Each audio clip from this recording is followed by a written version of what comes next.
এক সময়ের এই গ্রাম বাংলার আভিজাত্যের প্রতীক কাচারি ঘর।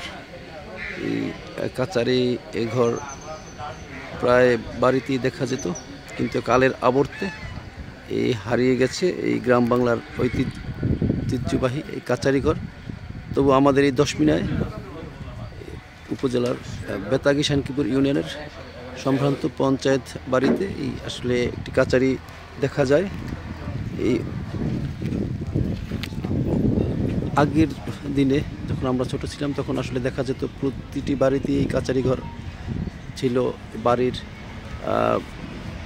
শিশুরা সেখানে পড়াশোনা বা অতিথি মেহমান আসলে এবং সালিশি বা বিভিন্ন গ্রামের সমস্যা এই বাড়ির যারা মুরব্বী থাকতো তারা এখানে করতো, কিন্তু কালের আবর্তে হারিয়ে গেছে। শুধু আমাদের এই একটি দশমিনায় দেখা যায়। তো আসলে এই কাচারি ঘরের ঐতিহ্য ইতিহাস জানবো এই বাড়ির কৃতি সন্তান সাবেক চেয়ারম্যান মহিবুল্লাহ ভাইয়ের কাছে।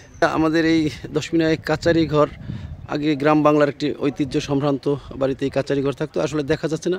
শুধু আপনাদের বাড়িতেই আসলে একটি কাচারি ঘর, যে আমাদের দশমিনায় একটি দর্শনীয়। আসলে আপনি ছোটো সময় থেকে কীভাবে আসলে এটা আপনাদের এই তৈরি কত বছর আগে এবং কীভাবে আপনাদের এটা চলে আসছে?